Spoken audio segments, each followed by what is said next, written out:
Hola, ¿cómo están? Mucho gusto, como siempre, verlos aquí. Veo que somos 10 hoy los conectados en este martes. Veo Carolina, Guerrero, ¿cómo estás, Carolina? Evelia, hola, ¿cómo estás? Leti también, Miguel Ángel. Hola, Miguel Ángel, ¿cómo estás? PC, Ruth, Ruth y Daniel, o Daniel en este caso, Teresa, ¿cómo estás, Teresa? Y Virgilio también. Ahí los veo. Hola, PC. ¿Cómo estás, Virgilio? ¿Qué onda? ¿Cómo estás? No, pues como siempre, aquí me da mucho gusto verlos. Espero hayan tenido buena semana. Bueno, pues buena semana. Acá conmigo igual, todo muy bien, pues gracias a Dios ahí en el trabajo. Yo trabajo en un banco. Siempre he trabajado en bancos desde que estaba en México y ahorita también acá en donde yo estoy, acá en Toronto. Y bien, gracias a Dios, con mi familia bien y todo. Mi esposa un poquito resfriada, pero dentro de lo que cabe bien, nada grave. Y bueno, pues aquí disfrutando. Y pues como siempre, bueno, pues rápidamente me presento para los que no me conocen. Yo soy Sergio Pérez, soy originario de Monterrey. Sin embargo, tengo unos años viviendo en Toronto, en Canadá. Aquí ya tengo mi familia, mis amigos, mi trabajo también. Y en mi tiempo libre, o sea, fuera de las horas de mi trabajo, en parte me dedico a predicar la palabra uno a uno, generalmente a través de WhatsApp y también a este estudio bíblico también, entre otras cosas, obviamente.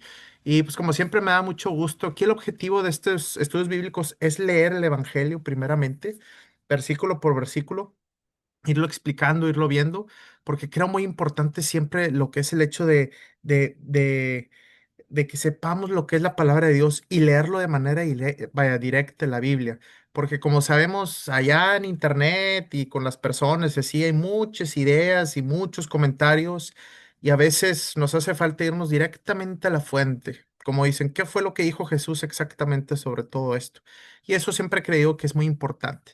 Entonces, pues antes de comenzar, vamos a orar. Padre Santo, gracias, Señor, por este día, Señor, y por esta semana que está recientemente comenzando, Señor. Gracias por todo lo que tú nos das, por nuestro dinero, nuestro trabajo, todas las cosas materiales, la ropa, la casa también, también nuestros amigos, nuestra familia, todo lo que tú provees, porque al final del día tú eres el creador del universo y tú nos provees cada una de estas cosas, Señor. Al final del día todo está bajo tu control y no realmente sobre el control de nosotros. Hoy en vaya, pues en este nuevo martes te pedimos mucho por este estudio bíblico, donde vamos a continuar leyendo lo que es el libro de Marcos. Muchas gracias, Señor, por la venida de tu Hijo Jesús al mundo hace más de 2000 años, Señor.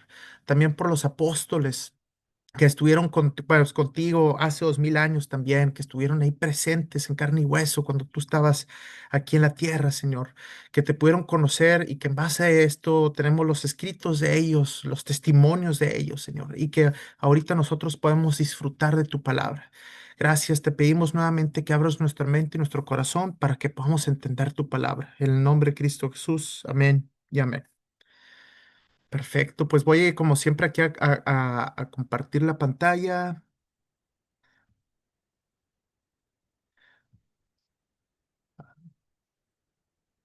Aquí igualmente, pues para ponerlos en contexto para los que son nuevos, hemos leído los libros del Evangelio, que son los primeros cuatro libros del Nuevo Testamento: Mateo, Marcos, Lucas y Juan. Están ahí en ese orden.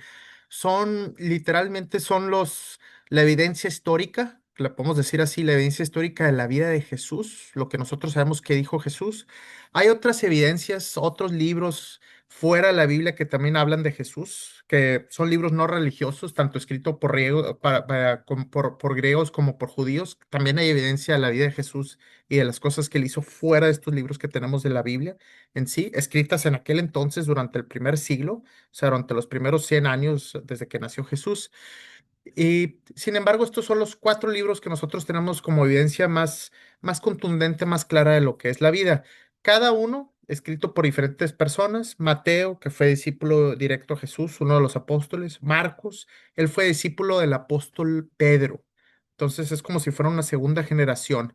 Muchas veces este Evangelio de Marcos, mucha gente la considera como la versión de Pedro, por lo mismo que fue discípulo de Pedro. Luego tenemos Lucas, que él fue discípulo del apóstol Pablo, específicamente igual como una segunda generación, vamos a decirlo así. Y luego tenemos el libro de Juan, que ese sí también, bueno, ese fue discípulo directo de Jesús. Entonces, dos discípulos directos de Jesús y dos discípulos de discípulos. Sí, entonces esto es, cada uno es un poquito diferente, narra los eventos de manera un poquito diferente, porque al final del día son los testimonios de cada diferente persona. Sí, sin embargo, todos los eventos principales se narran, la vida de Jesús en sí no cambia, o sea, tipo, todos los eventos claves en sí y todo el mensaje en sí en conjunto no cambia, sino simplemente son versiones ligeramente distintas. Vamos a decirlo así, es como si te encargaran de escribir la biografía de tu papá y luego a tu hermana le dicen, oye, escribe la biografía de tu papá y luego tu mamá también, pues cada quien va a tener versiones un poquito diferentes o estuvo presente en algunas cosas, otros no, o algunas ciertas cosas les hizo más impacto, otras no. Es por eso que las versiones son ligeramente diferentes, pero al final del día es la historia de tu papá. Esa no cambia en sí, o sea, en esencia, es básicamente esto. Este es el libro de Marcos, es el libro más corto, es un poquito más directo, va a los gentiles, que son las personas que no son judías o extranjeras fuera de Israel. Él no toca tanto las cuestiones del Viejo Testamento por lo mismo, porque como está dirigido a los gentiles, se asume que pues no saben mucho sobre ese tema. A diferencia de Mateo, que sí está escrito para los judíos de aquel entonces. También está el libro de Lucas. Este está escrito una persona que se llama Teófilo. Es una carta. El libro de Lucas es literalmente una carta a una persona que se llama Teófilo, en sí que también era gentil. Y luego está el libro de Juan que describe más la naturaleza divina de Jesús. Ese libro de Juan, yo lo personal lo considero un poco más diferente al resto de los tres. Y bueno, este es el primer libro que tenemos nosotros históricamente registrado. em, la ciencia, los arqueólogos determinan por eso el año 70 más o menos después de Cristo, o sea, 70 años después de Cristo que se escribió.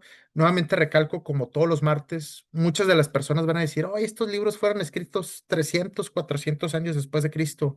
La evidencia histórica que tenemos de los textos más originales, más antiguos que tenemos en griego, escrito en griego, marca que Marcos fue escrito en el año 70, Mateo y Lucas más o menos por el año 80 y Juan fue el último en el año 90. Todos dentro de un rango cuando los testigos oculares que conocieron a Jesús todavía vivían.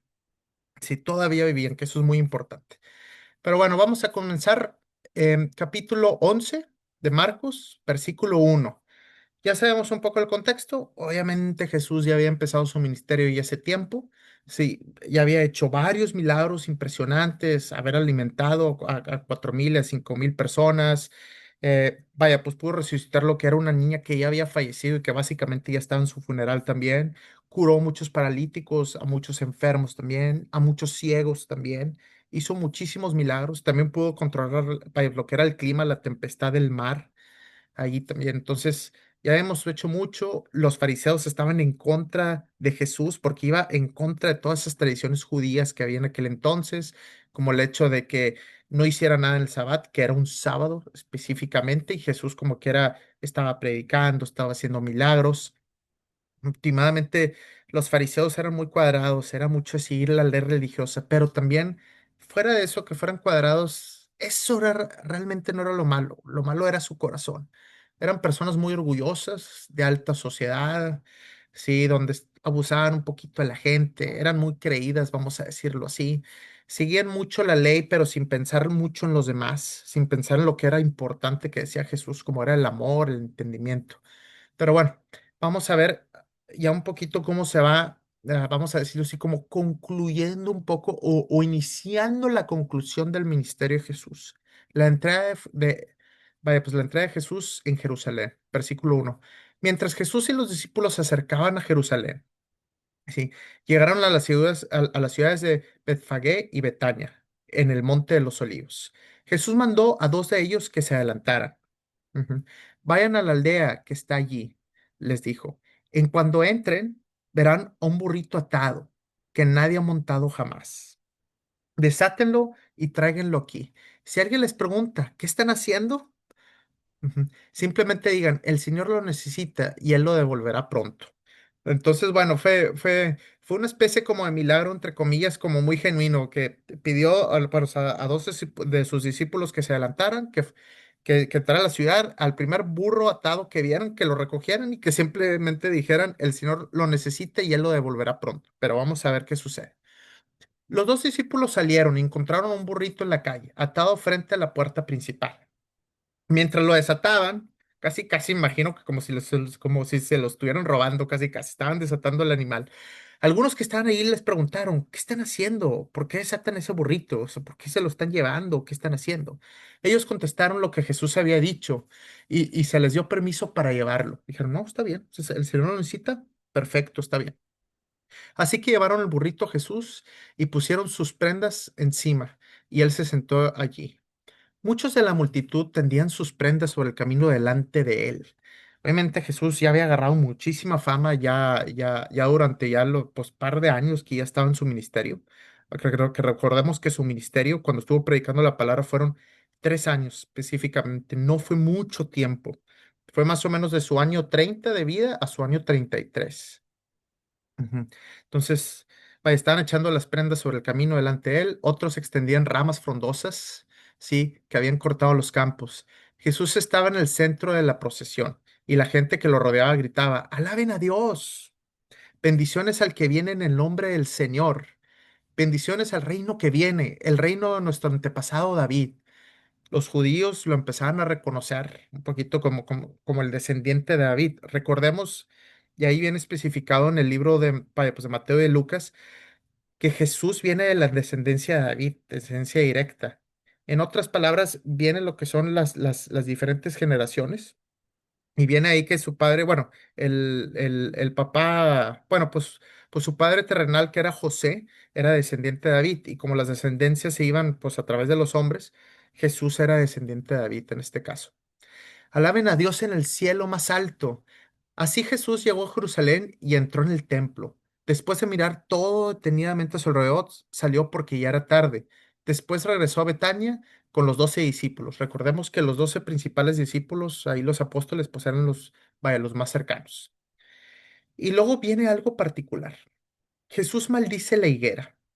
Ok, vaya, pues la higuera es una planta que produce higo. Que saben, bueno, pues hay un fruto.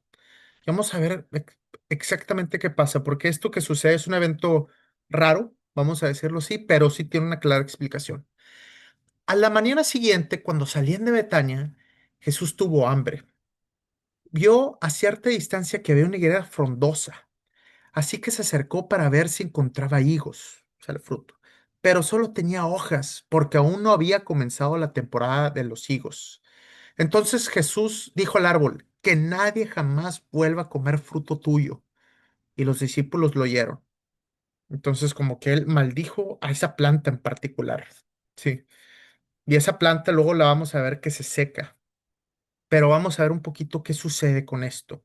Sí. Últimamente, bueno, aquí el mensaje y posteriormente lo va a decir Jesús. Oye, pues, ¿por qué maldices esa planta? Vaya, pues qué problema tiene la planta. Y luego, pues vemos ahí que dice, aún no había comenzado la temporada de higos. Teóricamente, pues no debió de haber tenido fruto todavía. ¿Por qué se enoje y la maldice? Últimamente hay un mensaje todavía más allá que la planta en sí. Recordemos que nosotros producimos fruto, como dice la Biblia. Puede ser fruto bueno o fruto malo. Sí. Y esa higuera representaba el pueblo de Israel, que teóricamente debió de haber dado fruto bueno, o sea, higos. Pero Jesús, al ver que Israel o la higuera en este caso no estaba dando frutos, Jesús dijo, ¿sabes qué? Que nadie vuelva a comer fruto tuyo. Últimamente nosotros nos podemos ver como higueras o como plantas también. Debemos de dar fruto bueno, porque si no damos fruto bueno, vamos a ir en contra de Dios últimamente. Ahora, bueno, Jesús despeja el templo. Es otro de los actos impresionantes que hizo Jesús. Y más que todo, pues cuando sabemos un poquito es el final de su ministerio. Cuando llegaron de nuevo a Jerusalén, Jesús entró en el templo y comenzó a echar a los que compraban y vendían animales para los sacrificios. Adentro del templo, o básicamente así la mera entrada, donde ya era pues un lugar, vaya, pues más o menos santo o de culto o de respeto, estaban las personas comerciando. Obviamente estaban vendiendo animales pues para sacrificios, vendiendo otro tipo de cosas, intercambiando monedas también. Pero ¿qué hizo Jesús? Volcó las mesas de los cambistas, de los que cambiaban monedas, y las sillas de los que vendían palomas, porque también usaban, pues tanto corderos como palomas para sacrificio, y les prohibió a todos que usaran el templo como un mercado. Hay que tener mucho cuidado con ese mensaje. ¿Qué dijo él? Les dijo, las escrituras declaran, mi templo Sí, será llamado casa de oración para todas las naciones, pero ustedes lo han convertido en una cueva de ladrones. Ujú. Entonces, este es un mensaje muy importante para todos nosotros, sí. Y aquí vemos un poquito la naturaleza de Jesús en sí. Ahora dice, mi templo. No, no dice vaya, pues el templo de mi Dios, o algo así, dice mi templo. En otras palabras, como diciéndose, o sea, esto es mi templo. Era el templo de Dios, pero también es el templo de Jesús, haciéndose uno con Dios también, de cierta manera. Obviamente, como saben, yo no puedo ir hacia un templo y decir, mi templo. Pues no, no, este no es mi templo, es el templo de Dios. Yo no soy Dios. Pero Jesús sí iba y sí decía, mi templo, para que veamos ese vaya, pues, contraste que él decía. Será llamado casa de oración para todas las naciones. Desde aquel entonces él ya estaba diciendo, Dios, ¿sí? Y este regalo, el sacrificio a Jesús, este perdón y esta unión es con toda la humanidad, con todas las naciones, con México, Canadá, Estados Unidos, Israel, Palestina, Rusia, el país que nosotros queramos mencionar, vaya a mencionar, pero es para todas las naciones. En aquel entonces, hace 2000 años, el pueblo judío era el Dios, pero de Israel, el Dios de Abraham, de Isaac y de Jacob, el Dios de Moisés, era el Dios de los judíos, ¿sí? Así como por ejemplo, Ra, que era el Dios de los egipcios, o, o Tlaloc, o algún Dios de los aztecas o de los mayas. Si Dios en aquel entonces, hace 2000 años, pues era Dios de los judíos, o los seres humanos lo interpretaban de esa manera. Pero ¿qué sucedía aquí? Jesús empezaba a cambiar la situación, donde ya no era solamente el Dios de los judíos o de Israel, ya era Dios de todo el mundo, de todas las naciones. Y es por eso que a lo largo de su ministerio vemos cómo los romanos, por ejemplo, algunos se empezaban a acercar, gentiles que eran no judíos se empezaban a acercar y empezaban a tener fe. Eso fue uno de los grandes cambios que hizo Jesús, de pasar de solamente Dios, de solamente el pueblo Israel judío, ahora sí ser Dios de todas las naciones. Ahora, cuando los principales sacerdotes y los maestros de la ley religiosa oyeron que lo que Jesús había hecho, comenzaron a planificar cómo matarlo. Ya empezaron a decir, ¿sabes qué? Aquí tenemos que empezar a hacer algo para ver cómo lo matamos. Los maestros de la ley religiosa, tan religiosos eran que ya estaban pensando cómo matar a alguien. Pero tenían miedo pues, de Jesús, porque la gente estaba asombrada de su enseñanza. Aquí vemos constantemente cómo los fariseos, que eran los maestros de la ley religiosa, pues tenían un poquito miedo a Jesús, siempre estaba rodeado de gente, era una persona muy famosa, si lo mataban así, pues obviamente iban a ser un gran escándalo, entonces estaban viendo qué oportunidad podían ver como para poderlo capturar, que no esté rodeado de gente y que las cosas salgan más o menos bien para ellos. Ahora, regresando un poquito a estos versículos. Cuando Jesús vuelca las mesas de los que estaban vendiendo animales, palomas, los cambistas estaban intercambiando monedas, esto también es muy importante. ¿Por qué razón? Y esto posiblemente lo han visto a lo largo de su vida, de repente o sea, en ciertas circunstancias. Lamentablemente, y esto es una verdad, ¿sí? A veces las personas que se dedican a predicar la palabra en las iglesias o cuestiones así, empiezan a lucrar con esta situación. Sí, obviamente no hay ningún problema con una persona que se dedica a tiempo completo, por ejemplo, un pastor, un padre, un sacerdote, una monja que se quiera dedicar tiempo completo a la palabra de Dios, está bien. Pero ya que empiezan a lucrar, oye, ¿sabes qué? Yo me quiero ser rico, yo quiero ser millonario, yo quiero tener una casa grande y un carro lujoso, irme de vacaciones aquí y acá, y que empiezan a ver lo que es la palabra de Dios con símbolo de dinero. Sí, que oye, ¿sabes qué? Pues de aquí voy a hacer mi cochinito, como dicen, de aquí me voy a hacer rico. Sí, ahí es donde se empieza a torcer y Jesús está bien en contra de eso. Por eso él aventó las mesas y decía, aquí no, sí, mi templo es casa de oración, sí, y ustedes lo han convertido cueva de ladrones. Por eso hay que tener mucho cuidado y mucho ojo con lo que vemos. De repente algunos pastores que se empiezan vaya, pues, a enriquecer, donde empiezan a decir, oye, ¿sabes qué? Dona dinero, dona dinero, dona dinero, y los ves pues, que se la viven bien. Comento, no hay ningún problema si quieren dedicar toda su vida a eso, dedicarse el 100% de su tiempo y obviamente tener una vida digna y vaya, vivir decentemente, vamos a decirlo así. Pero ya cuando empiezas, como dices, a cruzarte la raya, empezar a lucrar con eso, o empezarlo vamos a ver como negocio y hay que tener cuidado. Em, yo sé que en ocasiones eso puede pasar un poquito en México, eso se ve mucho en Estados Unidos también, de esas iglesias que son así como auditorios o muy grandes, donde los pastores pues, empiezan a decir, oye, tienen vaya, muchos millones de dólares y tienen mansiones y a veces aviones privados y cuestiones así. Ellos argumentan, no, pues yo vendo libros o vaya, es parte de mi trabajo y Jesús, y vaya, Dios me ha bendecido mucho, sí, pero tenemos, si te vas a dedicar a eso de tiempo completo, tienes que tener una vida modesta. Si no, pues dedícate a un negocio normal, secular, vamos a decirlo así. Pero por eso no hay que ver la palabra de Dios con símbolo de dinero propiamente. Pero bueno, ahora vamos aquí al versículo 19. Esa tarde Jesús y los discípulos salieron de la ciudad. A la mañana siguiente, al pasar junto a la higuera, vaya, pues la planta que Jesús al día, vaya, pues le había puesto ahí lo que era la maldición, vaya, pues que habíamos visto, o sea, esa higuera que no había dado fruto, que él había maldecido, los discípulos notaron que se había marchitado desde la raíz, ya estaba marchita. Y dijo, oh, Pedro recordó lo que Jesús había dicho al árbol al día anterior y exclamó, mira, Rabí, Rabí significa maestro, la higuera que maldijiste se marchitó y murió. Ya sabes, pues hace tiempo. Entonces Jesús dijo a sus discípulos, tengan fe, les digo la verdad, ustedes pueden decir a esta montaña, levántate y échate al mar, y sucederá, pero deben creer de verdad que ocurrirá y no tener ninguna duda en el corazón. Sí, les digo, ustedes pueden orar por cualquier cosa y si creen que lo han recibido, será suyo. Sí.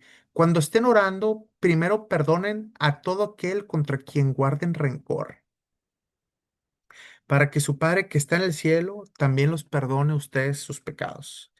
Sí, entonces aquí vemos que la higuera se había marchitado ya que estaban de vuelta, ya que había pasado un tiempo.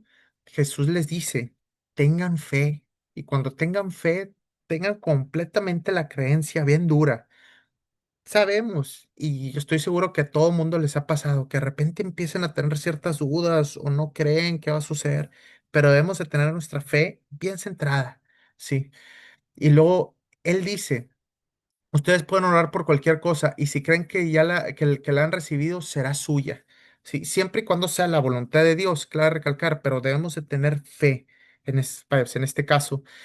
Esto no se traduce a que, oye, Dios, quiero ser rico y voy a tener la fe así, vaya, lo más elevada que, vaya, que sea, entonces eso significa que me voy a hacer rico el día siguiente. No, no significa así, sino debemos de tener un corazón genuino y entregado, ¿sí? No dudar de Dios, pero últimamente saber que se va a hacer la voluntad de Dios, ¿sí me explico? Entonces, es la voluntad de Dios la que se vaya a hacer, o sea, debemos de estar alineados con su voluntad específicamente. Ujú. Y ahora, versículo 25, muy importante. Cuando estén orando, primero perdonen a todo aquel contra quien guarden rencor. Eso pasa que durante el día de repente nos enojamos con nuestra familia, puede ser nuestra pareja, nuestros hijos o familiares, con amigos. Y en el trabajo, también nos enojamos en el trabajo, en ciertas situaciones que pasan con estrés. Pero hay que perdonar, hay que dejar ir. Como dicen también, hay que perdonar rápido, no quedarnos por muchos días, semanas o meses ese rencor. Sacarlo, perdonarlo. Eso es bueno, limpia nuestras almas, nos cura. Si cuando oren, primero perdonen. Y si ustedes perdonan, Dios los va a perdonar. Últimamente, Dios ya nos ha perdonado en el cielo, pero debemos de ser porque Él nos perdonó primero. Sí, o sea, primero, Él ya nos perdonó desde antes que hubiéramos nacido con el sacrificio de Jesús. Sí, Él ya nos perdonó, pero como Él ya nos perdonó, nosotros también debemos de perdonar. Sí, la misma misericordia y perdón y vaya, el mismo amor también que nos muestra Dios, ¿sí? Con el sacrificio de su Hijo Jesús, también nosotros lo debemos hacer con las personas que nos rodean. Y luego, aquí continuamos con el versículo 27. Desafían la autoridad de Jesús. Nuevamente entraron en Jerusalén, volvieron a entrar. Mientras Jesús caminaba por la zona del templo, los principales sacerdotes y los maestros de la ley religiosa y los ancianos se le acercaron. Sí. ¿Con qué autoridad haces todas estas cosas? Le reclamaron. ¿Quién te dio el derecho de hacerlas? Les diré con qué autoridad hago estas cosas si me contestan una pregunta. Respondió Jesús. La autoridad de Juan para bautizar, o sea, Juan el Bautista. ¿Provenía del cielo o era meramente humana? Contéstenme. Ellos discutieron el asunto unos con otros. Si decimos que provenía del cielo, preguntará por qué nosotros no le creímos a Juan. O sea, si obviamente esa autoridad de Juan para bautizar a la gente provenía del cielo, pues entonces ¿por qué no creyeron a Juan? Si venía del cielo. Pero nos atrevemos a decir que era meramente humana, pues tenían temor de lo que haría la gente, porque todos creían que Juan era un profeta. Juan, Juan era muy, vaya, pues muy importante en aquel entonces. Cabe recalcar que inclusive en la Biblia se menciona que a veces Juan, algunas personas pensaban que posiblemente era pues, un Mesías o uno de los principales profetas. Entonces Juan era muy importante en aquel entonces totalmente. Inclusive a Jesús lo confundían con Juan el Bautista. A veces, vaya, pues Jesús dice, ¿quién creen que soy yo? Y dicen ahí los discípulos, unos dicen que tú eres Juan el Bautista, a veces para confundían a Jesús con Juan el Bautista, ahí mismo dice en la Biblia. O sea, Juan, vaya, tenía mucha, era muy famoso en aquel entonces, vamos a decirlo así. Entonces finalmente contestaron los fariseos, no sabemos. Simplemente pues no quisieron responder, vamos a decirlo así. Si dicen del cielo, pues van a decir, oye, pues ¿por qué no le hicieron caso a Juan? Si dicen que es meramente humano, pues muchos creen que es profeta y se les van a aventar la gente encima. Entonces, pues le sacan la vuelta a la pregunta y simplemente dicen, no sabemos. Jesús respondió, entonces yo tampoco les diré con qué autoridad hago estas cosas. Sí, entonces era como para retarlos. Ellos estaban retando la autoridad de Jesús. ¿Con qué autoridad tú dices estas cosas y haces todas estas cosas y así? ¿Quién te la dio? Entonces Jesús dice, vaya, pues, ¿con qué autoridad Juan bautiza? ¿Con la autoridad del cielo o es meramente así humano? Sí, entonces, pues dicen la gente, no, pues no sabemos. Les da miedo contestar. Pues yo tampoco te diré con qué autoridad hago esto. Obviamente sabemos que Jesús hacía todo eso con la autoridad del cielo, no era obviamente meramente humano. Vamos a continuar aquí con el capítulo 12. Parábola de los agricultores malvados. Es una parábola buena. Versículo 1. Después Jesús comenzó a enseñarles con historias. Jesús normalmente enseñaba con parábolas, que eran como con historias simples que tenían un mensaje. Muchas veces las personas no entendían el mensaje a primera instancia, pero luego muchas veces Jesús ya explicaba el mensaje. Un hombre plantó un viñedo, lo cercó con un muro, cavó un hoyo para extraer el jugo de las uvas y construyó una torre de vigilancia. Luego les alquiló, o sea, les rentó el viñedo a unos agricultores arrendatarios y se mudó a otro país. Sí, entonces, obviamente está un agricultor, hizo un viñedo, básicamente lo construyó, lo rentó a unos agricultores y él se fue del país. Llegado el tiempo de la cosecha de la uva, envió a uno de sus siervos para recoger su parte de la cosecha. Decir, oye, ¿sabes qué? Mira, pues tú lo rentas, tú lo cosechas, pero luego tú me das una parte de eso. Imagino que ese es el arreglo. Pero los agricultores agarraron al ciervo y le dieron una paliza y lo mandaron de regreso con las manos vacías. Agarraron al ciervo de pues de este agricultor original, ¿sí? Y vaya, pues lo mandaron ahí vaya, pues del dueño del viñedo, vamos a decirlo así. Le dieron una paliza, vaya, pues unos golpes al ciervo y lo mandaron de regreso. Entonces el dueño envió a otro ciervo, pero lo insultaron y le pegaron en la cabeza. Al próximo ciervo que envió, lo mataron. Sí, entonces envió varios y hasta uno lo mataron. Al próximo siervo que envió lo mataron, envió a otros y a unos los golpearon y a otros los mataron. Hasta que le quedó solo uno, su hijo, a quien amaba profundamente el dueño. Finalmente lo envió porque pensó, sin duda respetarán a mi hijo. O sea, los siervos, quién sabe, pero a mi hijo sí lo van a respetar. Espero. Versículo 7. Los agricultores se dijeron unos a otros, aquí viene el heredero de esta propiedad, matémoslo y nos quedaremos con la propiedad. Así que lo agarraron, lo asesinaron y tiraron su cuerpo fuera del viñedo. O sea, mataron al hijo del dueño del viñedo. ¿Quién cree, quién creen que hará el dueño del viñedo? Preguntó Jesús. Les diré, irá y matará a esos agricultores y alquilará el viñedo a otros. ¿Nunca leyeron las escrituras? La piedra que los constructores rechazaron ahora se ha convertido en la piedra principal. Esto es obra del Señor y es maravilloso verlo. Entonces, ¿qué estamos viendo aquí con esta parábola rara? Vamos a decirlo así. Está el dueño del viñedo, se lo renta a unos agricultores, el dueño del viñedo se va, manda varios servos, estos agricultores los golpean, los matan, últimamente envía a su propio hijo y estos agricultores lo matan. Sí, aquí vemos una similitud, el dueño del viñedo como si fuera Dios, Dios Padre. Sí, Dios Padre nos hereda lo que es esta tierra. Sí, lo que es el viñedo, vamos a decirlo así, nos hereda el mundo. ¿Sabes qué? Aquí está el mundo. Yo construí este viñedo, yo construí este planeta. Sí, yo lo hice, mi creación, yo lo hice. Sí, pero se los dejo a ustedes, a los herederos. Sí, a ustedes, agricultores, seres humanos, se los dejo. Sí, en este caso iba específicamente al pueblo de Israel. Sí, que eran, ustedes se los dejo. Voy a enviar a varios siervos, o en este caso profetas, sí, a profetas para que predique la palabra. Pero ¿qué va a pasar con el pueblo de Israel? No los van a escuchar, los van a agarrar a golpe, algunos los van a matar, los van a estar rechazando a todos esos profetas que el dueño del viñedo o Dios Padre está mandando. Y últimamente Dios Padre que dice, voy a enviar a mi propio hijo, a su hijo Jesús, sí, para hablar con el pueblo de Israel, con los agricultores que están rentando el viñedo. ¿Y qué hacen últimamente el pueblo de Israel o los agricultores en este caso? Matan a su propio hijo, matan a Jesús.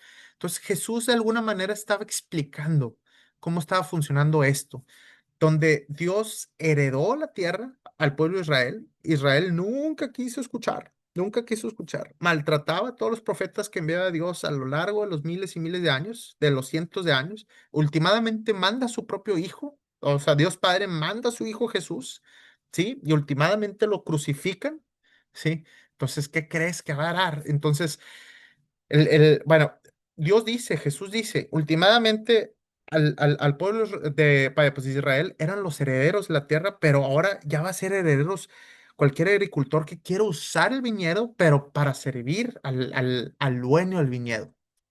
Entonces, esto es una parábola del mensaje que está dando Jesús en este caso.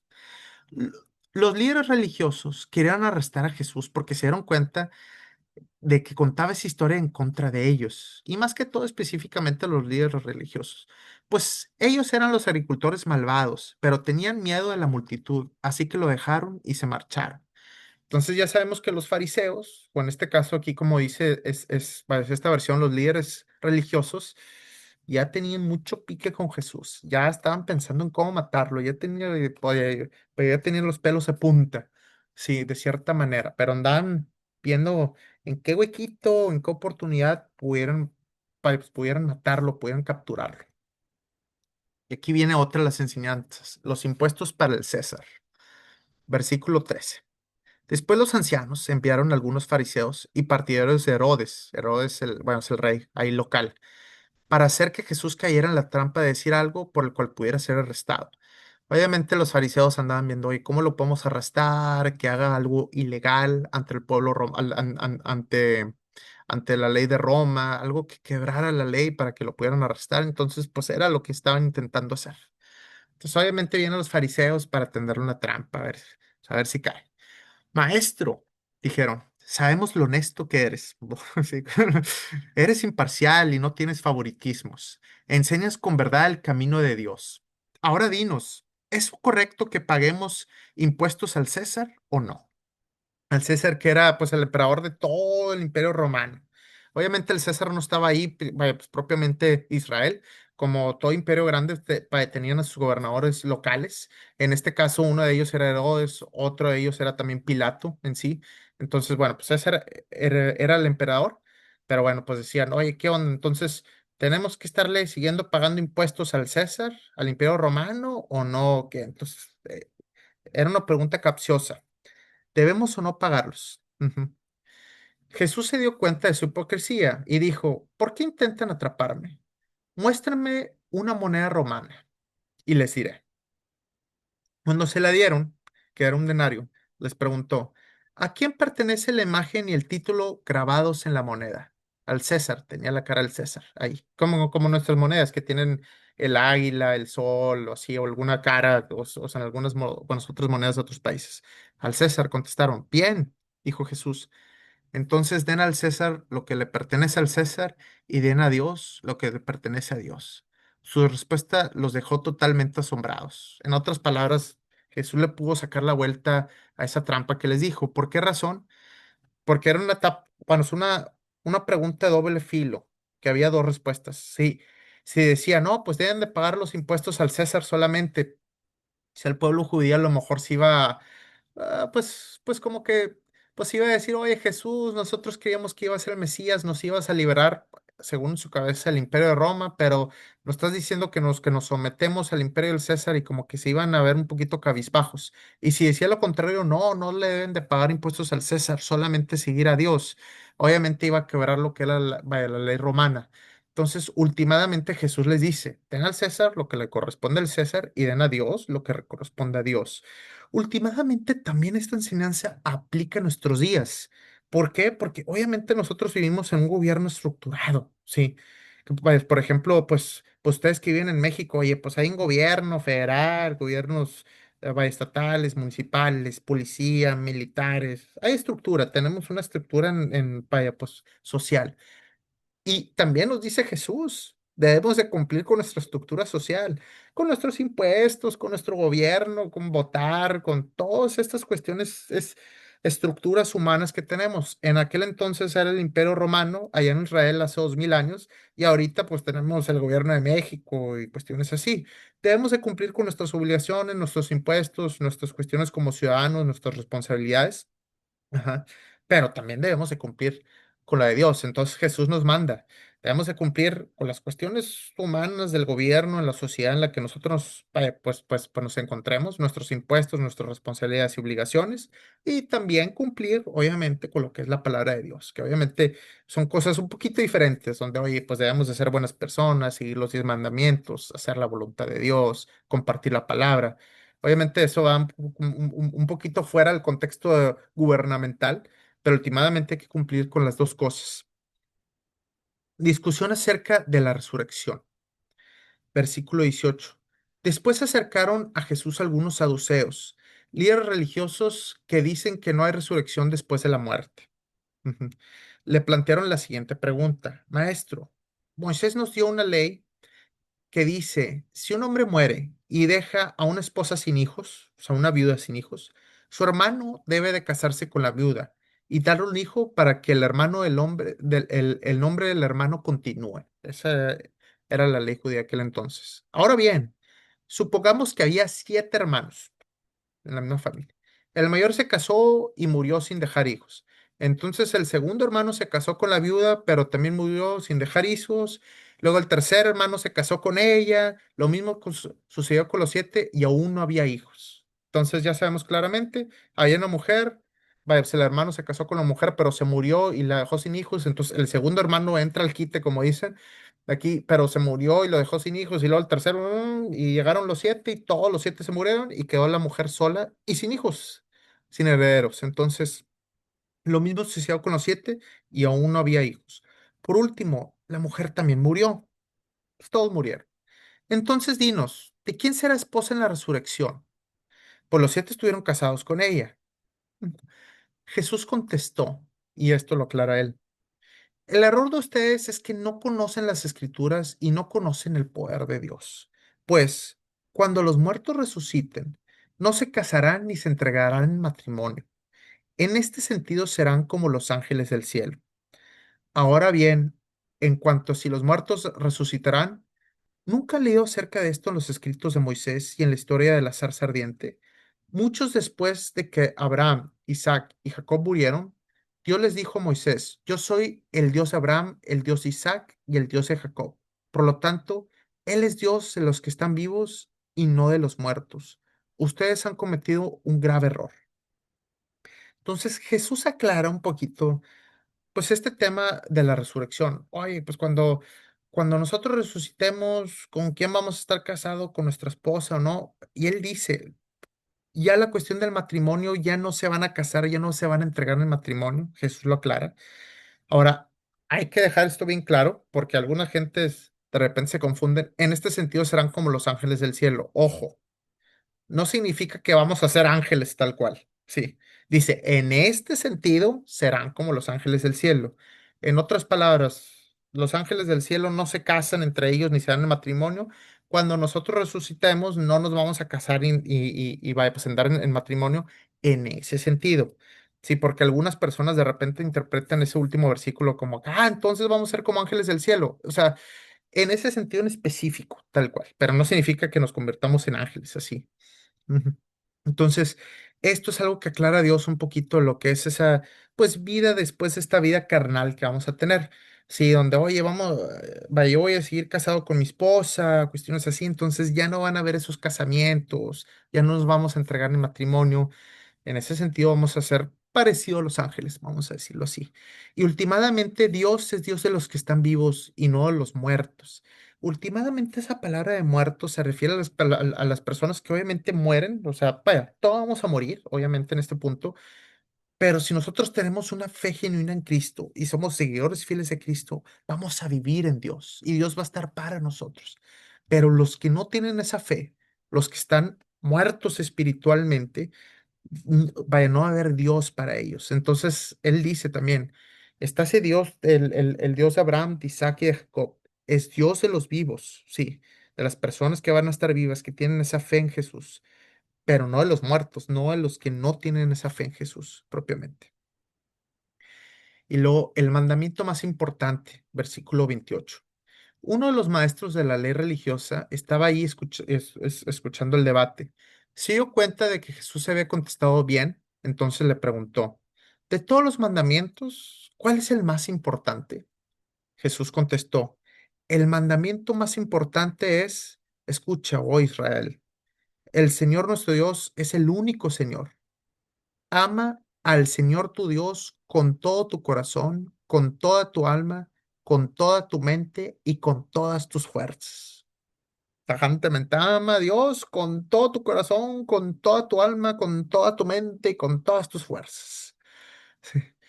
El segundo es igualmente importante. Ay, sí. Hay dos mandamientos. El primero, ama a Dios con todo tu corazón. Y el segundo, igualmente importante, ¿sí? Ama a tu prójimo como a ti mismo. Ningún otro mandamiento es más importante que estos. Y últimamente los demás mandamientos salen de estos. No matarás, no vayas, no mentirás. Últimamente, pues si tú amas al prójimo, no vas a hacer estas cosas. Proviene de estos. Entonces, por eso esos dos mandamientos son los más importantes. Tienes que amar a Dios, hacer su voluntad, seguirlo día con día. Al final del día es nuestro Padre espiritual. Obviamente tenemos padres biológicos, pero también tenemos un Padre espiritual que últimamente nos creó y nos dio nuestra alma y nuestro espíritu y creó todo el universo. Debemos de amarlo a Él y también igualmente debemos de amar su creación. Debemos de amar al prójimo como a nosotros mismos, de amar a la creación. Y lo entiendo, a veces es un poquito difícil pensar, ay, ¿cómo puedes amar a Dios? Ya sabemos que Dios no lo podemos ver físicamente con nuestros ojos o no lo podemos tocar así, mira, Dios está aquí, aquí lo estoy tocando.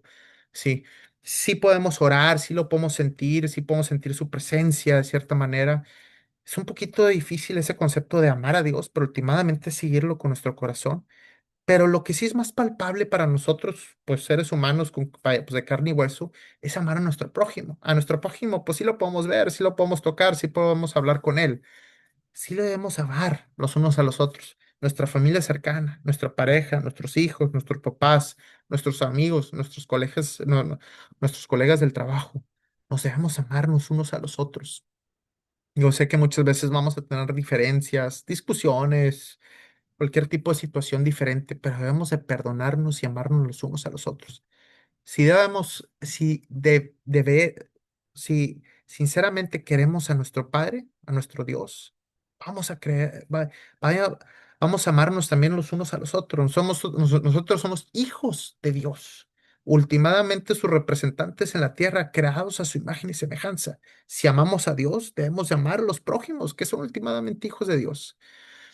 El maestro de la ley religiosa respondió, bien dicho, maestro, has hablado la verdad al decir que hay solo un Dios y ningún otro. Además, yo sé que es importante amarlo con todo mi corazón y con todo mi entendimiento y todas mis fuerzas y amar a mi prójimo como a mí mismo. Esto es más importante que presentar todas las ofrendas quemadas y sacrificios exigidos en la ley. Al ver cuánto entendía el hombre, Jesús le dijo, no estés lejos del reino de Dios. Y a partir de entonces nadie se atrevió a hacerle más preguntas. Entonces el anciano acertó, sí, dijo, estás totalmente en lo correcto, sí, y el mismo Jesús dijo, no estás tan lejos del reino de Dios. El reino de Dios últimamente es eso, es estar amando a Dios y amarnos los unos a los otros. Eso es muy importante, siempre tenerlo en nuestra cabeza. A veces sucede que al ser seguidores de Cristo, a veces, inclusive dentro de nuestras cabezas, criticamos a las personas. Es que esta persona se emborracha mucho, no es seguidor de Cristo, o tiene este tipo de adicciones, o roba, o hace ese tipo de cosas. Y a veces la, la rechazamos, no les hablamos, sentimos cierto rechazo, cierto desprecio de cierta manera, o las típicas personas que a veces pues no nos caen muy bien, que obviamente van a haber personas que nos van a caer bien y otras que no tanto, pero últimamente si de verdad somos seguidores de Cristo y amamos a Dios, debemos de amar al prójimo de cierta manera, aceptarlo, entenderlo, amarlo con nuestro corazón. Sí. Al final del día, el reino de Dios se trata de eso últimamente, y el mismo Jesús lo dice con sus propias palabras. Pues en esta ocasión vamos a parar aquí en lo que es el capítulo 12 versículo 35 porque ya empieza a hablar aquí sobre otro tema en particular. Y bueno, estos últimos 10 minutos yo lo quiero dedicar para compartir un tema en específico. Aquí yo voy a compartir ahora otra pantalla. Normalmente en los estudios bíblicos comparto sobre un tema en particular. Generalmente es un tema, pues de nosotros para platicar. Ahora quiero hablar un poquito de las diferencias, de las diferentes creencias, un poquito judeocristianas, últimamente. Y pues, el típico, pues le pregunté bueno, aquí a ChatGPT que me hiciera lo que es un cuadro comparativo entre las diferencias, entre las diferencias entre los cristianos y los judíos. Leemos ahorita en la Biblia, hace 2000 años, así que estaban los judíos, que era el pueblo de Israel. En aquel entonces, pues todavía no existían los cristianos porque Cristo, que era Jesús, pues recién estaba vivo, ¿sí me explico? Tenía 30 años, apenas empezaron a formar los seguidores como estamos viendo. No existía tal cual pues, esa palabra cristiano porque pues Jesús apenas había nacido o apenas tenía pocos años, sí. Pero es importante recalcar, oye, ¿cuáles son las diferencias entre los judíos y los cristianos? Y así nos vamos a estar yendo con las diferentes ramas que hay para nosotros saber distinguir cuando tenemos de repente un amigo judío o un amigo testigo de Jehová o un amigo mormón o un amigo, entonces, ¿cuáles son un poquito las diferencias? Hay varias diferencias, pero últimamente, pues aquí están las 10 principales o las más importantes. Y vaya, pues tengo lo que es este cuadro comparativo para que lo podamos más o menos ver de manera visual. Sí, los judíos eran el pueblo de Israel, constituido hace miles de años atrás. Estamos hablando, pues aproximadamente si bien pudiera hacer un cálculo así a grosso modo de aproximadamente más de 4000 años atrás, o sea, 4000 años atrás, estamos hablando todavía de 2000 años antes de Cristo, sí, cuando estaba Abraham, Isaac, Jacob, esas primeras generaciones ahí del libro de Génesis, posteriormente Moisés. Moisés sí fue hace 1500 años antes, pues, antes de Cristo. Entonces, los judíos ya existían desde aquel entonces, que era el pueblo elegido de Dios durante el Viejo Testamento, y a partir del Nuevo Testamento, en el año cero, sí, que es cuando nace Jesús, es cuando empieza un poquito esta cuestión de Jesús y los cristianos. Ahora, la figura central de los cristianos, como sabemos, es Jesucristo, considerado el Hijo de Dios y Salvador, que dio su vida por nosotros en la cruz. Ahora, los judíos no reconocen a Jesús como el Mesías, ni como divino. Si tú vas con un judío tradicional ortodoxo, ellos van a decir Jesús era un judío porque últimamente Jesús pertenecía al pueblo judío, o sea, al pueblo de Israel, tenía esa nacionalidad, vamos a decirlo así, pero Jesús simplemente fue un judío, no era divino, no era el Hijo de Dios, no era el Mesías, y algunos argumentan que él quería una separación de Israel con el Imperio Romano, que últimamente eso en la Biblia pues nunca lo dice, o sea, al contrario, dice totalmente lo contrario. Algunos judíos creen eso, que quería una independencia sobre el pueblo romano, y obviamente en la Biblia ni en ningún texto lo lees de esa forma, pero bueno, eso es lo que creen los judíos. El segundo concepto, concepto de Dios. Los cristianos creen en la Trinidad. Dios Padre, Hijo Jesús y el Espíritu Santo. Tres personas, un solo Dios. Un concepto difícil de explicar o de entender porque no hay nada en la naturaleza que se le pueda comparar, así como para decirlo, es exactamente como esto, ¿no? Es un concepto diferente, pero son tres diferentes personas, una sola esencia, un solo Dios. Sí, Dios Padre, eh, vaya, pues Jesús Hijo y Espíritu Santo. Y los judíos creen en un Dios único e indivisible, sí, que era Yahweh, que era yo soy el que soy, como la zarza ardiente de Moisés, que era un solo Dios. Unos pueden decir, ah, bueno, pues creen solamente en Dios Padre. Se pudiera decir así, pero los judíos no, vaya, no consideran como Dios Padre porque no consideran un hijo, ¿sí me explico? O sea, ellos lo ven solamente como Dios, tal cual. Entonces, número tres, escrituras sagradas. Los cristianos leen tanto el Antiguo Testamento como el Nuevo Testamento y eso se compone la Biblia, de esos dos testamentos. Y los judíos creen en el Tanaj, que es el Torah, los profetas y los escritos, que es equivalente, exactamente igual al Antiguo Testamento sin el Nuevo Testamento. Entonces, los judíos solamente creen en el Antiguo Testamento. Ojo que el orden de los libros cambia, o sea, el orden, pero últimamente son exactamente los mismos libros. Entonces, los judíos solamente creen en el Viejo Testamento. Cuatro, Mesías. Obviamente los cristianos creen que el Mesías ya vino hace 2000 años con Jesús en Nazaret y los judíos no. Dijo, Jesús no fue el Mesías, aún lo están esperando un Mesías futuro. En aquel entonces, hace 2000 años, ellos esperaban un Mesías que los liberara del Imperio Romano. Obviamente sabemos que hoy en día ya el Imperio Romano ya, pues ya no existe, pero ellos todavía están esperando a ese Mesías.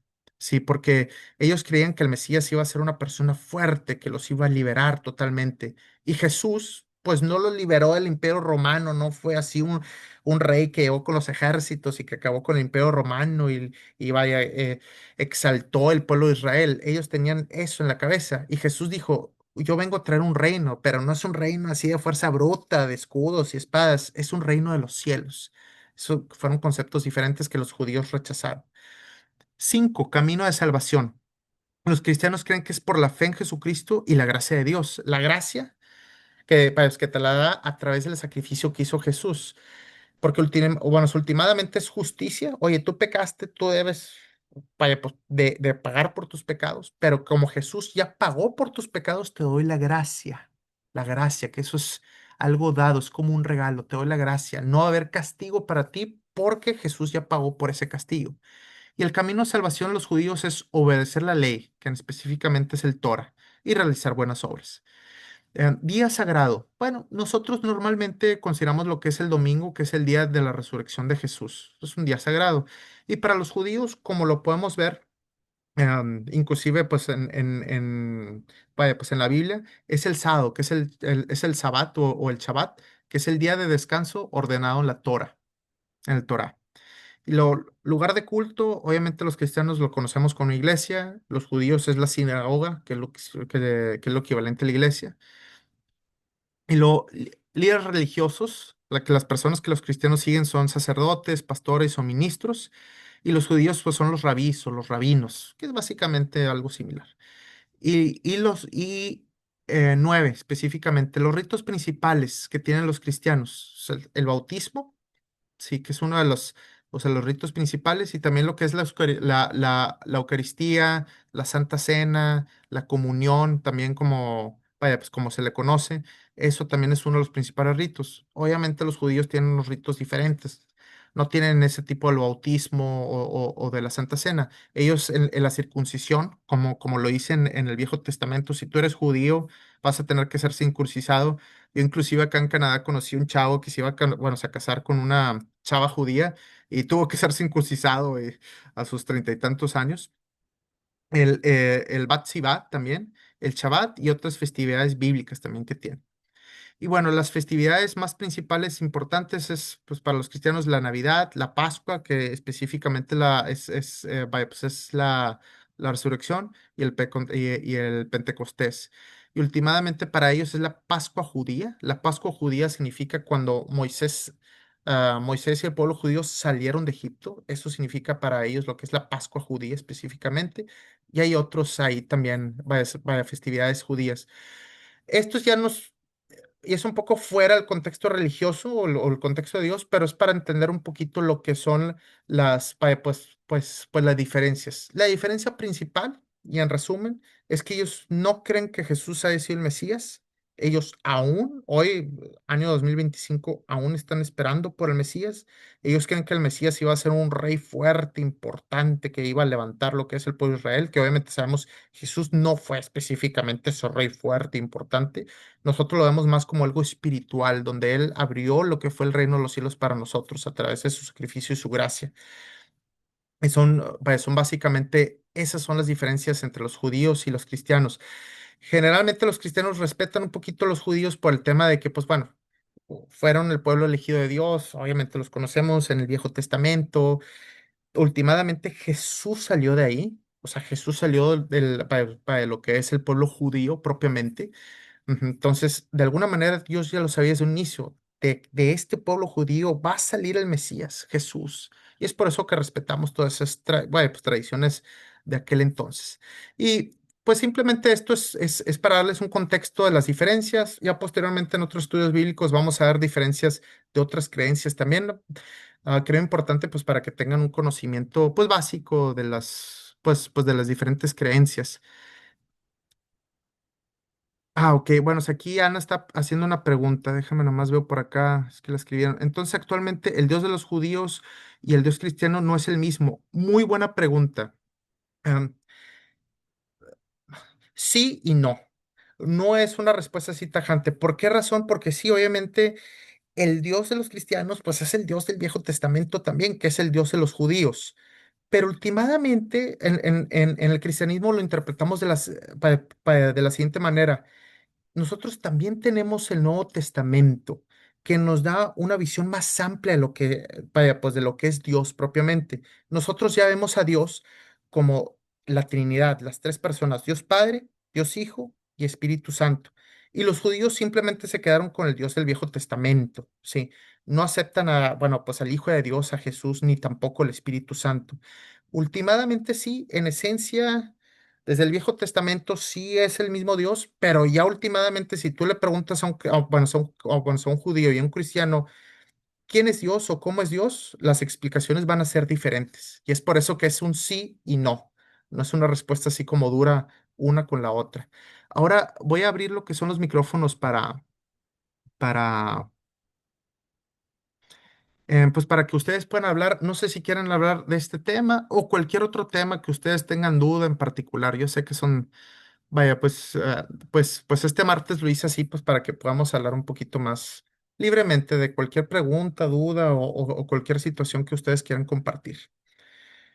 Si quieren hablar, simplemente vaya, pues le pueden dar clic ahí a lo que es el micrófono para que puedan hablar libremente. Estoy yo. Sí, sí, claro que sí. Es que yo tengo una amiguita que Sí. ella va a la iglesia, pero va los sábados. Y Mm, una vez me invitó, pero ella está con el Antiguo Testamento. Entonces sí. ella me dice, no debes de comer carne de puerco, no debes de trabajar en sábado, si Judío. andas en tus Mm, días de mujer, sí, no debes la de, menstruación. Sí, ajá, como ahí, pues de- acabamos de leer la Biblia también, que eres impura, ajá, sí. todo Sí. eso. Y Ujú, luego digo, pero ¿por qué si Dios dijo que ya había purificado a todos los animales? O sea, ya cuando Jesús vino, ya como dices tú, ya estamos por gracia y ellos ujú. todavía se rigen en el Antiguo Testamento. Y cada vez que voy con ella, dice, no, es que tú debes de obedecer a Dios y guardar el sábado. Pero yo le digo, pues tú estás en el Antiguo Testamento, o sea, nosotros ya somos salvos por gracia, porque Jesús ya murió por nosotros. Entonces no sé si ella no cree en Jesús o en el Espíritu, o es como los judíos con la estrella Es- de Israel, Sí, pues de David. De David, perdón. Sí, Ajá. ahí será cuestión de preguntarle porque obviamente no sé exactamente las creencias, pero a lo que tú estás mencionando y a lo que a lo mejor nosotros podemos discernir es que posiblemente sea judía. A veces yo me he topado aquí, bueno, o sea, acá en Canadá, una vez que me tomé, vaya, pues, que me topé a judíos cristianos que dicen, sí, yo soy judío de Israel, bla, bla, y todo, pero creo en Cristo. Sí, que pues como Pedro, vamos a decirlo así, o sea, que son judíos cristianos. Entonces, de repente también te puedes topar con ese tipo de mezclas, donde todavía tienen ciertas tradiciones del Viejo Testamento porque son judíos. Es que últimamente es como si fuera un país también que tiene como sus tradiciones. Sí, sus tradiciones de hace muchos años. A veces pueden ser que crean en Cristo o no. Obviamente no sé la situación de tu amiga en particular, pero lo importante es creer en Jesús propiamente, porque los judíos en sí, o la esencia así judía ortodoxa, es que no creen en Jesús. De repente, por ejemplo, yo sé que los adventistas del séptimo día de repente también guardan lo que es el sábado. Dicen, no, es que el sabbat, el sábado bueno, pues, vaya, pues es el día donde tienes que descansar o no. Yo en lo personal, de repente ciertas diferencias así, que si guardas el sábado o no, yo creo que lo importante es hacer la voluntad de Dios y tener fe en Jesús. Creo que eso es lo importante. Ya si quieres descansar el sábado o no, pues yo diría, bueno, está bien, o sea, o que si el puerco, no, pues a mí ni siquiera me gusta el puerco, así que, que no le hago mucho show a eso últimamente. Pero... Pero digo, mira, esas diferencias, hay personas que se lo agarran un poquito más en serio, no, es que el puerco o cuestiones así. Yo diría, últimamente cuando estaba Jesús en la tierra, él decía, es que el sabbat, sí, lo importante es que se quieran los unos a los otros, lo importante es cómo está tu corazón, o sea, ser un poquito más lógicos, sí, sí, no tanto que si un puerco, o que si un sábado, cuestiones así. Ujú. Sí, también hasta el camarón, dice, no, el camarón es Uh, ¿cómo dice? Una plaga. Y yo digo, pues el camarón bueno, no existe para sí. comer, o sea, y luego me Ujú, dice ella, me invitó una vez a su iglesia, pero ujú, un sábado, no, pero se me hizo muy aburrido porque hablan puro del Antiguo Testamento ujú. y hasta las canciones se me hacen muy tristes. O sea, No, no, yo la verdad se me hizo aburrido y me invitó a un bautizo. También me ujú. dice, no, es que se deben de bautizar como Jesús lo hizo en un, ¿cómo se llama? Río, En un río. Ajá, río. fuimos Ujú. a un río. Dice, no en Ah, un albergue como lo hacen los cristianos. Digo, pero pues yo sí. ya estoy bautizada, o sea, pues yo lo que tengo en mi corazón es que está Cristo, ¿no? O sea, Jesús. Entonces, Ujú, pues yo sí voy con ella, pero luego ella me dice, es que debes ir a mi iglesia, es que esto. Le digo, pues cada quien, yo respeto tu religión. Y dice ella, ujú, pero pues sí, no, no vamos a dejar de ser amigas porque tú estás en otra ujú. religión y yo en otra. O sea, pero todos vamos al mismo Dios. Yo lo que digo. Sí, sí, es que últimamente siento que hay que irnos un poquito más apegados a lo que es la Biblia. Pues la Biblia sí, o sea, obviamente Jesús, pues ahí leemos que estábamos, vaya, que estaba en un río, pero no dice propiamente, te tienes que bautizar en un río, si no, no, pues si nos vamos en casos extremos, no, pues nos tenemos que bautizar en Israel, porque si no, no cuenta en ese río tal cual, pues no, tampoco. Entonces, ¿qué dice la Biblia? Ciertas cosas, ok, pues más o menos intentarla seguir, pero hay ciertas cosas que de repente a lo mejor nosotros como personas le empezamos a agregar a la Biblia o lo empezamos a dar muchas importancias, como el tema del camarón, pues eso no viene en la Biblia, obviamente, ya, pues cada quien tendrá sus creencias, pero ser un poquito, pues irnos a la Biblia, qué es lo que hay, y últimamente, pues hacer la voluntad de Dios, que es lo más importante, porque puedes hacer todo ese tipo de reglas, que si el sábado, que si el río, lo que sea, pero va, si estás viendo pornografía al día siguiente, pues, pues ¿de qué caso sirve? Sí. O sea, que seamos honestos, Ajá. pues no, sí, o sea, sí, entonces hay, hay que centrarnos en la Biblia, centrarnos en lo que realmente dice Jesús. Hay ciertas cosas que realmente nosotros hemos agregado a lo largo de la historia, o sea, para lo que son los seres humanos. Y lo que dice claramente la Biblia, yo sé que en ocasiones algunas personas agarran versículos y como que medio le modifican ahí o se empiezan a ambientar historias o cuestiones así que de repente tú dices, ay, pues esto no lo dice de manera clara, como los testigos de Jehová. En parte hay un versículo en Tesalonicenses, los testigos de Jehová creen que Jesús era el arcángel Miguel. Jesús es el arcángel Miguel. Ay, jolo, no, pues ¿de dónde? Es que en el libro de Tesalonicenses dice que el Hijo de Dios vendrá con voz arcángel y trompeta de Dios. Y no, efectivamente dice el versículo, pero dice, y ya de ahí dices que es el arcángel Miguel. Pues cuando estaba Jesús decía, oye, yo soy el arcángel Miguel. O sea, pues nunca lo dijo de manera clara. Entonces, hay ciertos versículos que de repente la gente se agarra y vaya, pues de ahí empiezan pues, ciertas deducciones, cuestiones así, como los mormones, por ejemplo, que dicen, no, es que nosotros somos el potencial para convertirnos en dioses también, porque nosotros somos como dioses y, espérate, o sea, hay que irnos más a lo que dice la Biblia de manera clara y ya no agarrarnos un versículo y empezar el alucine para arriba. Que no sé si me expliqué un poquito en ese aspecto. Yes. Sí, gracias. Sí, perfecto. No sé si alguien más quiera hablar. Vi que aquí hicieron otros comentarios. Déjame eh, veo Virgilio también sobre la venida de Jesús. Él vino, él no vino a dar paz, sino a división entre ellos que creían y el que vino del Padre. Sí, totalmente. Y el mismo Jesús lo dice tal cual. A veces, no, mira, Jesús vino a dar paz, pues últimamente tanta paz que lo terminaron matando, crucificando, o sea, tanta turbulencia hubo y tanta división entre diferentes creencias. Y eso pues siempre va a estar a lo largo del mundo, esas divisiones, o sea, esos diferentes pensamientos. Pero últimamente es centrarnos en él, como dice. Ahí. Gracias, Virgilio, ahí por tu comentario. No sé si alguien más quiera decir algo particular. Sí, yo quisiera hacer un comentario, Sí, claro un que sí, Leti. comentario. Sí. Exclusivamente en mi templo, o sea, en el Ujú. templo hacen los talentos Sí. y a veces los hacen adentro del templo. Yo Ujú, creo que no está bien para mí, como habíamos hablado ahorita, de que Jesús, todo eso no está permitido porque supuestamente el templo es la casa de oración, la casa donde se le da la gloria al Señor. Entonces, a veces sí, unos les dicen y como que dicen, no, pues no estamos adentro.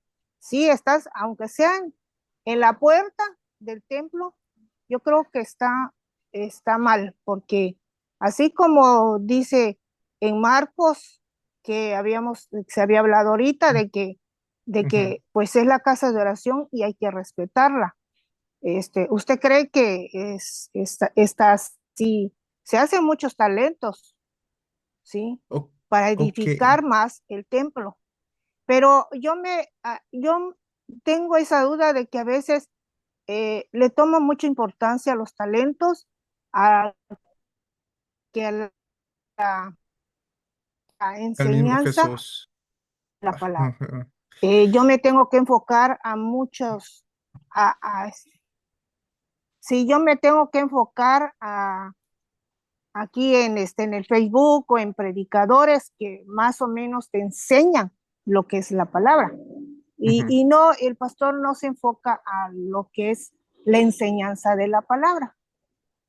Da enseñanzas repetitivas y a veces no. Y por eso Ujú, yo a veces tomo la decisión de aprender cosas más a fondo ujú. Por tu cuenta. en, Ahora, en mi teléfono. cuando tú Y mencionas lo de los talentos, que vaya, están vendiendo cosas o te están pidiendo dinero. sí, están pidiendo, están, Ujú. Creo que se cortó un poquito ahí.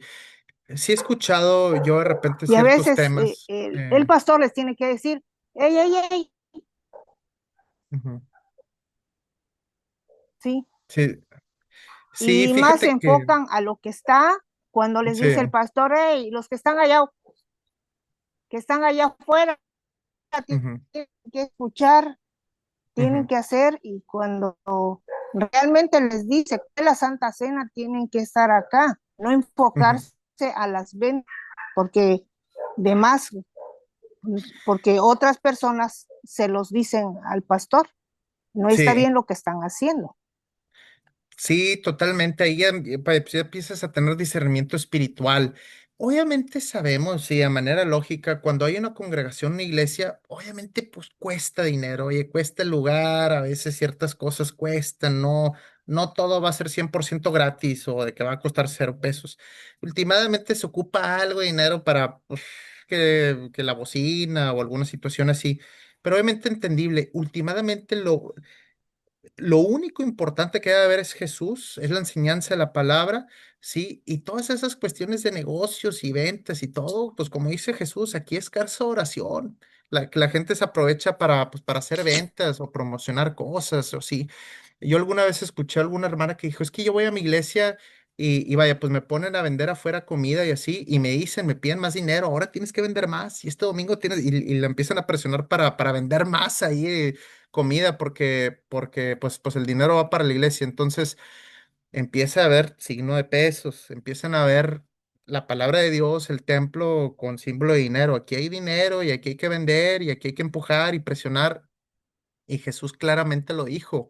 Y estoy seguro que Dios lo hizo a propósito. Sabía de todas esas cosas que iban a pasar y que estaban pasando en aquel entonces. Por eso vino Jesús y aventó para todas esas mesas de todos esos negocios, para dejarles claro cuál es realmente, si es templo de oración, no es para estar haciendo negocios.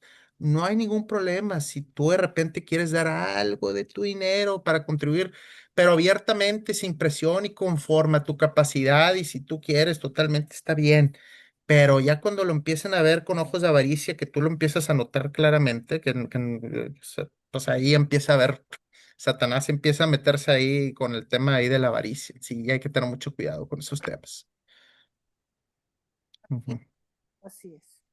sí. Gracias. No, hombre, de nada, Leti, pues muchas gracias a todos. Yo sé que estamos aquí un poquitito más tarde, entonces, pues vamos a concluir lo que es este estudio bíblico y como quiera nos vemos ahí el próximo martes y vamos a orar pues para concluir.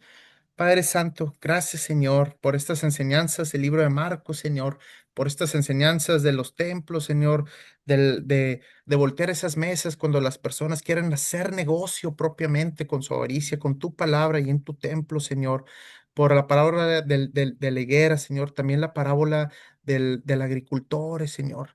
Debemos nosotros de cuidar el viñedo que Dios nos dio, Señor. Muchas gracias en el nombre de Cristo Jesús. Amén y amén. Bueno, pues muchas gracias a todos. Nos vemos ahí el próximo martes. Bye, Miguel Ángel.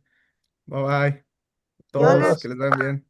Bye, Daniel. Bye, Ruth. Bye, Carolina. Bye, Dios Teresa. Bye, Mari Carmen. Humberto. Adiós. Bye, bye. te bendiga. Bye, gracias. Bye.